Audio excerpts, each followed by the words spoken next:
Sure, they're not. For the parents in the room, we can think of several high-profile Minnesota Gopher cases that have come through on the news, right? Most of those cases have been solved by accessing their cell phone and going through the things that they thought they deleted, right? Just because you delete it off your phone does not mean it goes away. It just means it's not on your phone anymore. Well, whoop-de-dee, how many devices did it go through when you sent it? A lot. It's still out there. And your phone still has it on it. It's just kind of tucked away in the deep, dark memory banks of the phone. And there are people with way higher levels of education and way more acronyms behind their name, make way more money than I do, that can access that stuff very quickly. Very, very quickly. We can go to the BCA, do a download sweep on a phone. It's literally just like a charge cord, plug it in, 2 keystrokes, and the computer just starts down. It's phenomenal. So it's on there. It doesn't go away. And then with Snapchat and Instagram, they save it. They save it in their servers. It doesn't go away. People access that and use it, and they can use it for what they want. Because when you pressed send, you said, hey, this belongs to the world. This isn't a private picture. A private picture is one that you take, print, and hand to somebody. That's a private picture. Social media is not.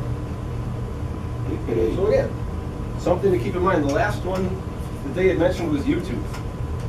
YouTube is the #1 search engine behind only what? Google. Yep. Google's first, YouTube is second. My daughter's 14 years old. When I mention Google, she looks at me like I'm a space alien. YouTube. They know what Google Chrome is. I mean, they use it. I'm ancient for using Internet Explorer.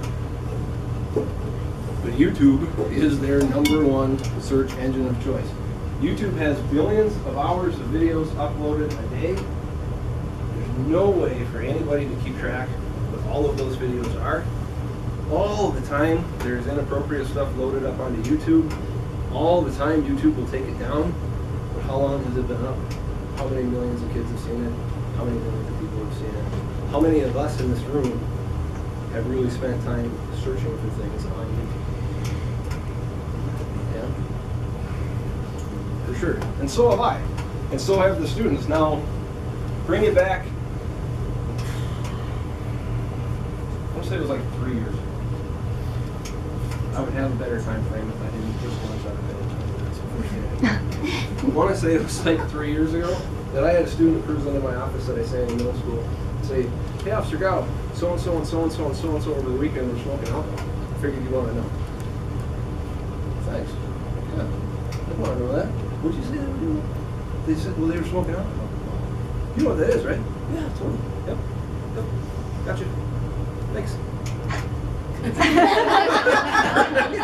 Instantly. And where did I go to find it? YouTube is where I went to find it. And it didn't take me longer than 3 seconds to find the video that it was.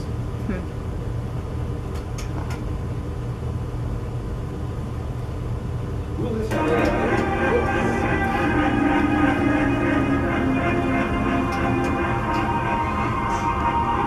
We'll play this entirety, just kind of show you to get the gist. Alright, we're gonna be vaporizing some booze, smoking alcohol, if you will. We have a light pump. We got our needle. We got our 2-liter bottle. We got a cork. This cork was very important. We got a little bit of booze there. Good. Put your cork in. Got it with the needle. Just like that.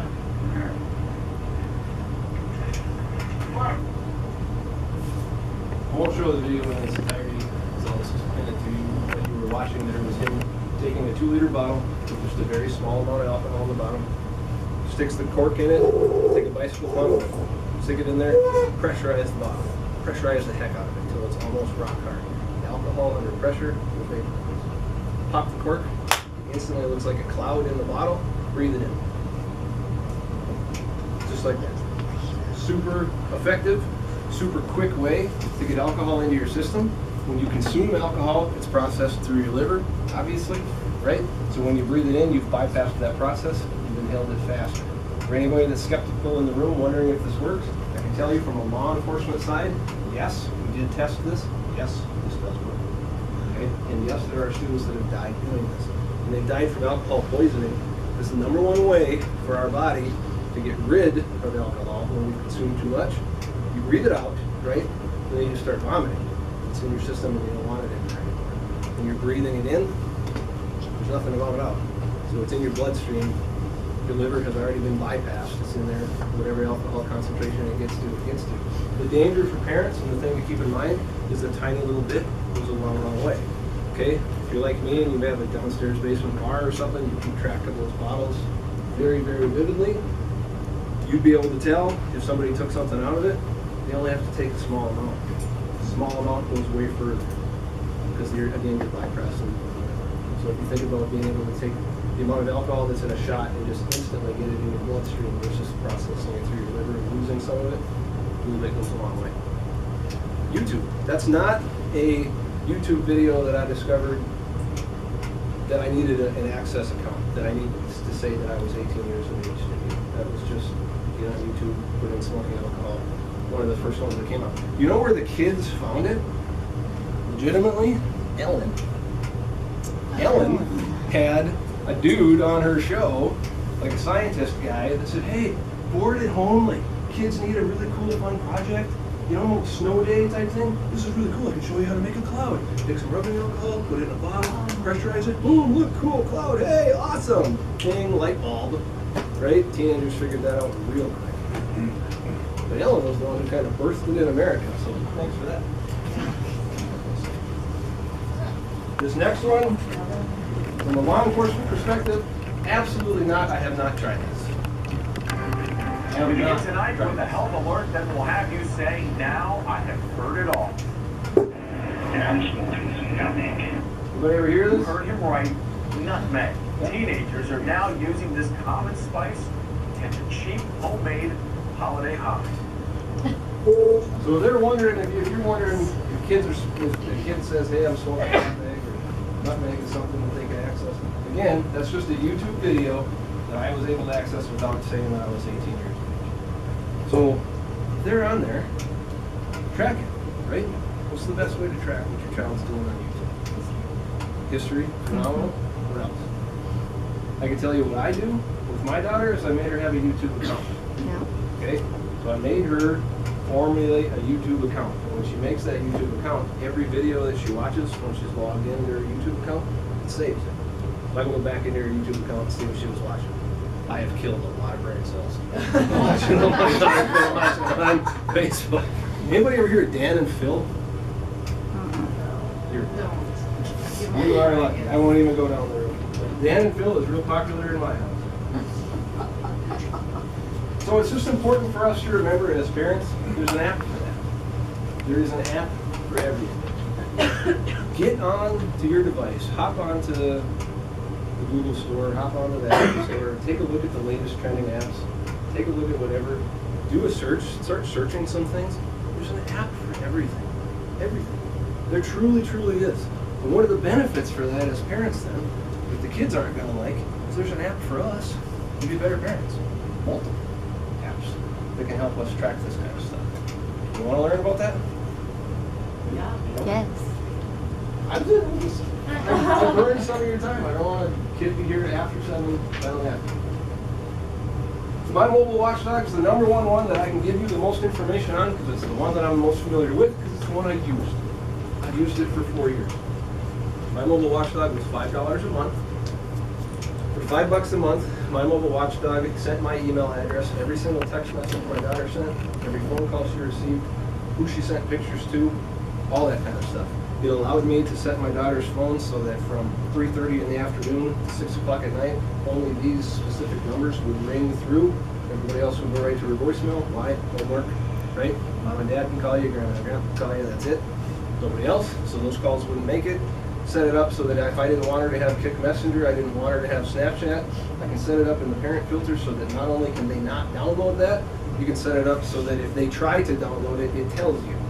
How are you able to do this?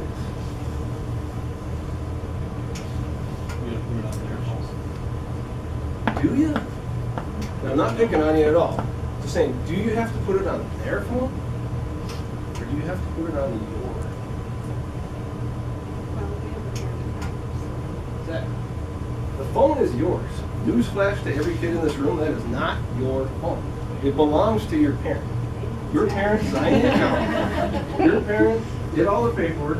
I don't even care if you bought it with your own money. It doesn't matter. It belongs to them because their name's on it. So you, as the account holder, can download these things onto that device. And then you can password protect it. So not only is it on there, they can't get rid of it. I chose My Mobile Watchdog because My Mobile Watchdog shows up like that when it's on your phone. So when I got my daughter a cell phone, 12 years of age, disclaimer, I don't have a landline, so I figured, all right, you're 12, start leaving me home once in a while, and you're getting a cell phone so that you can at least call for it, right? Well, clearly, that leads to everything else. Mobile Watchdog came into play. I demonstrated it to her. I told her what it was, educated her on it, so that me as a parent, hopefully, wouldn't start getting a bunch of messages from My Mobile Watchdog that I didn't want to know. Right? I wanted her to know I'm watching what you're doing. It's not me being a bad parent. It's me being aware of what it is that you're doing through social media. Believe me, she was mad. Believe me, she forgot in less than 4 days. Less than 4 days, and she did not. The things we were reading that she was saying, oh yeah, you didn't remember mom and dad are reading everything. Yes. I have to step out, but I was thinking of your question. How many kids do you think want to be YouTube sensations? Everything. And what are the chances of that? Your odds of becoming a YouTube sensation would be equivalent to your odds of becoming a professional sports player. Without a doubt. That would be the best equivalent that I could give to a kid to understand. Your odds of being able to make money on YouTube and be a YouTube sensation would be the equivalent to becoming a professional sports player. Is it possible? Sure. But I don't know how many athletes there are compared to professional sport players, but there's a pretty significant difference, for sure. For sure. Yes. Why'd you say it in the past tense? Why'd you stop using it? You said. Yes. Oh, I'm a watchdog? Yeah. Well, I stopped using My Mobile Watchdog because I started when my daughter was 12. Now she's 14. So I monitored for 2 years, kept track of everything that she was doing, got all the text messages, paying $5 a month. Everything was fine. My wife and I switched devices, switched carriers. I would have had to have downloaded it again, and we didn't because we wanted to test as parents and see where are we going from here, right? I check my daughter's device every 3 days. When my daughter goes to bed at night, okay, which is 9:30, at 9 o'clock at night, the cell phone device in our house that belongs to her gets put on the kitchen counter and plugged into a charger. That's it. You're done. 9 o'clock at night, cell phone use is over. It's kind of turned into a double-edged sword for my wife and I because at 9 o'clock at night, suddenly our 8th grade daughter starts talking to us constantly because she's done with her phone. But then it's true, man. But then when she goes to bed, we can get on her phone. We know the password to get into it. Why? Because it's ours, right? The phone belongs to us. But we'll go through the messages that she's been sending and things like that. It's not bad parenting. It is not spying. It is exactly what we should be doing as parents. Think about the first things that we did when we got access to AOL. Right? Okay? Wow. When internet Dating dial-up was yourself. something you had to sit there and wait for. The first things that we did with this stuff, incredible. Start imagining what we would have done with the power of a device that they have in the palm of their hand. They have a miniature supercomputer in the palm of their hand that they can access anyone in the world with. If that's not scary, you're not paying attention to it. Honestly. Are they going to do things wrong? Well, of course they are. Did we? Yes. Kids in the room? I did stuff wrong. No. We all make mistakes and do stuff wrong. Totally. For us as parents now, we have to try to protect you from yourself and the mistakes that you can make with a device this and that. So I keep track. The moment that I start seeing something that my daughter's doing, then I'll think, oh, let's go ahead and do something like this. But we wanted to give her the benefit of the doubt. You know, she's 14 going on 40. She wants to be an adult. She wants to be responsible. We figured it's a good chance to keep it down. The next one that I am familiar with, that I haven't used, is called Heiser Mobile. This one is ultra hardcore. That's like $80, and it's not a month, it's like a one-time fee. You download it onto your phone. It doesn't show up on your child's device, which means there's no app that shows that it's there. You download it on there, and it goes away. Heiser Mobile allows you to GPS track your phone in real time. It allows you to activate their phone and use it as a microphone wherever they are. So if they were in this room and you activated it, they could hear me talking. Hyster Mobile allows you to access their camera live, so that if they were sitting here, you could just turn their camera on and see where they were and what they were doing. It's hardcore, okay? Hardcore. And people will say, well, how is that legal? It's your device, okay? It's your device. You put it on there. So what, you can't violate the law on your own end, right? If I was to put that on your phone, that's illegal, okay? Believe me, it'd make my job a million times easier. It's illegal. But as parents, you can do that because it's yours. Kind of cool. Just something to be aware of.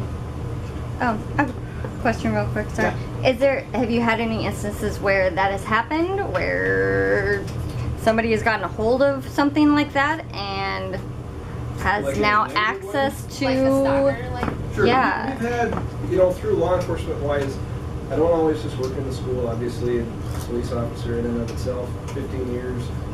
There's been a lot of different apps that have been used throughout, some breakups and family dynamic relationships and stuff, people putting devices and things like that on a spouse's phone and stuff like that. So we have seen that, but it's rare. Okay. It's rare. But it does exist. Has anybody ever seen that one? It's phenomenal. I love talking to them who A, doesn't know anything I'm talking about. B, you haven't seen this stuff, which means you got good kids. Okay? If you see that on an Apple product, that's an Apple thing. So anybody here that has an iPhone, iPad, anything like that, you see that pop up, something's bad. That's Cydia. Okay? The only reason why Cydia exists is to allow you to jailbreak an Apple device and start hiding apps and start using apps that Apple says aren't safe and they don't let you use. It's the only reason it exists. That's it. Anybody ever play Simpsons Tapped Out? Yeah, that story is bad. Okay. Cydia only exists for that purpose. So if you see it on your device, there's no legitimate reason to have it. If they put that on there, it's because they're trying to jailbreak that device. Do you know what a jailbroken Apple device is? So a jailbroken Apple device, Google it, you'll find all kinds of great information. It is an Apple device that has been broken open, so to speak, where you now can download Android apps onto an Apple product. When you did that, when you jailbroke your device, you eliminated any and all safeguards that existed, broke down every single firewall of opportunity and protection, and just made it so that it's 10 times easier for somebody with bad intentions to get in here. It is. Yep. It is. So that one's called Cydia. The other one that I've seen before is super obvious. It's called Poof. Obviously, if you have Poof on your phone, it's because you're hiding it up. That's what Poof does, right? It vanishes off your home page and gets hidden behind that app. So it's an opportunity to download that. To say I have Kick, I don't want my parents to know. I download the app, I put it behind Poof. My parents go on my phone, you got Kick, and I don't see it. But it's still there. Another one for that was the calculator one. And this one made the news for a while. It looks like a calculator app. But when you open it, it asks for a password, and then it opens up a new file storage in your device that they store pictures.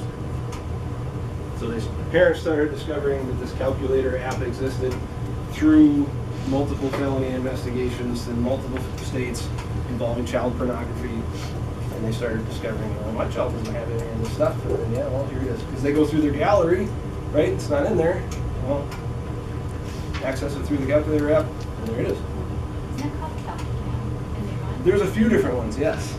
Yes. What is it So called? for me, it's just more of a parent awareness thing of just understanding that there are several apps that are like a calculator or Calpy that allow you to hide pictures.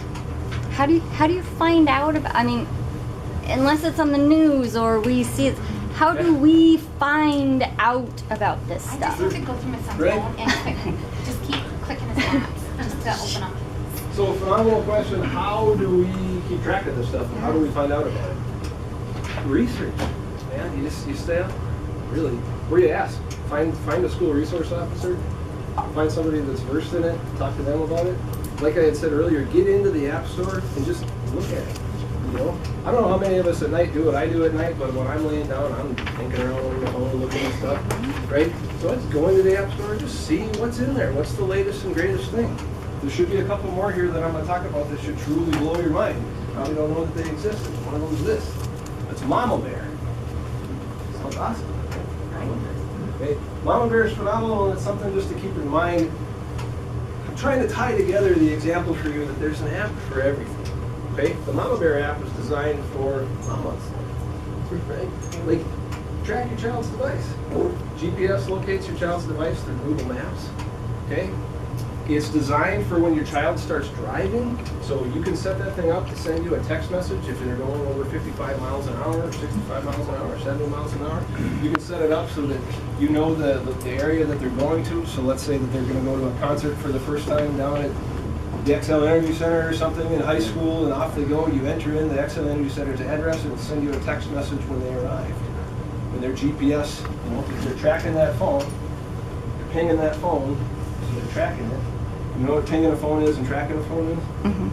Put it in perspective of how good that has gotten as law enforcement. If we ping a phone, we can track it down to within 5 feet of where it is. We had the health teacher at the middle school. I teach all kinds of classes with him. And his name's Mr. Colbeck. Phenomenal dude. He's my neighbor. And Mr. Colbeck comes over to my house one time last summer. He's like, oh, man, I gotta tell you this. The cops came to my house. No kidding. Thanks for telling me. And he goes, no, it was just like you said. I butt dialed 911 because he's mowing his lawn, right? And for all of us, if you just press and hold 9 on your cell phone, it'll call 911. Okay? So that's mostly how butt dials happen. Well, he butt dialed 911, 911 answered, nobody's there. They hear a lawnmower running, they don't know what's going on. So we pinged his phone, and they went right to his address, found him mowing his grass, and said, you okay? Holy cow, that's awesome! You know, he was really impressed. It works. And it's constant. As long as your phone is turned on, we can ping it. We can track it down. And it's